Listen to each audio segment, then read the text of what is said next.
नमस्कार सांग माने मु शुभ आपण मन स्वागत करुच्ची आम चैनल एम शुभ को सांग माने रेसिपी वीडियो जदि भल लगुच वीडियो को लाइक शेयर करने सहित चैनल रे जदि नुआ अच्छा तेज चैनल को सब्सक्राइब कर दिंतु। सांग माने आज आम पिता सागर बरा बनइबा चलतु डेरी नक रेसिपी स्टार्ट करवा। साग बरा मुझे प्रथमे गोटे कप चाउल को देखु 15 मिनट पूर्व भेदे नहीं चाउल आमर भल भाव में भेदी जाइए मुझे भल भाव में धोईकी नहीं आसली चाउल को मुझे साइड रखिनेबी।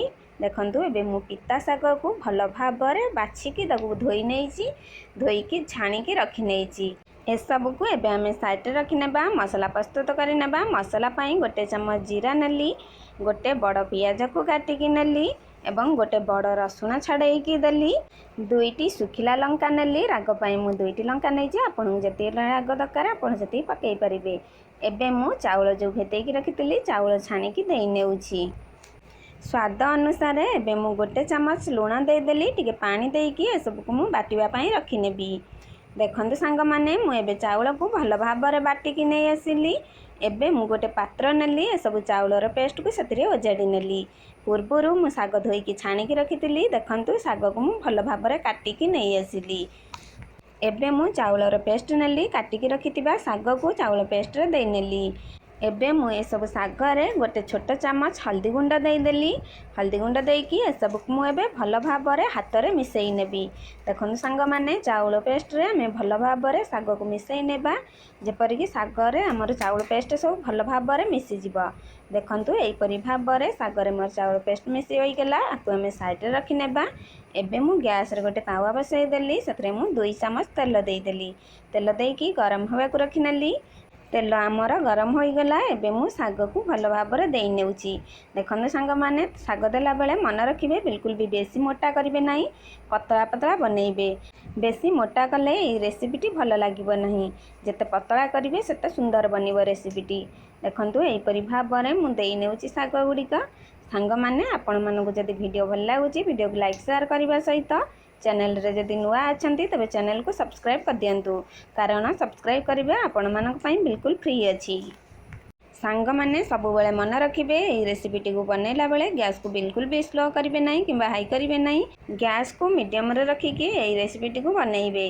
देखंतु सांग माने एपरी भाव में मो सबतक साग देकी होई गेला एबे मु 2 मिनिट रखिनेबी। एबे हमर 2 मिनिट हो गलानी देखंतु मु एबे साग को उल्टेई नेउची।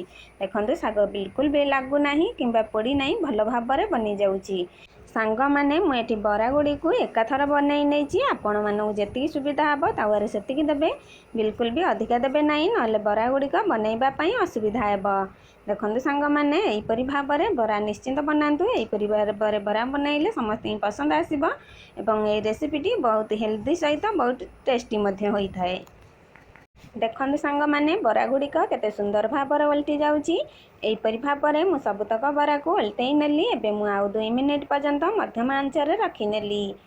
सांग माने एबे हमर 2 मिनिट हो गलानी देखंतु मु एपरी भाव में बरा को उल्ट पलट करि नेउची जेपरी बरा हमर बहुत क्रिस्पी बनिबो बिल्कुल भी नरम बनिबो नाही। देखंतु केते सुंदर भाव में बनिची आपण माने एपरी भाव में निश्चिंत बनातु देखिए केते कुरकुरा बनिबो छोट पिला मानकु मध्यम बहुत पसंद आसीबो। सागर ए बरा रेसिपीटी आपण माने घरे थरे निश्चिंत बनातु केमिति बनिला मते कमेंट माध्यम रे निश्चिंत जणांतु। सांग माने मोर रेसिपी वीडियो जदि आपण मानकु भल लागिची वीडियोटी को लाइक शेयर करबा सहित चैनल रे जदि नुआ अच्छंती तबे चैनल को सब्सक्राइब कर दियंतु। चैनल रे आगो को शेयर हेबा को थिबा नुआ रेसिपी वीडियो जदि आपण माने देखिबा को चाहचंती तबे चैनल रो नोटिफिकेशन बेल आइकन को ऑन कर दियंतु।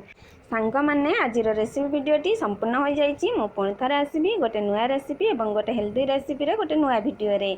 रहुछि धन्यवाद।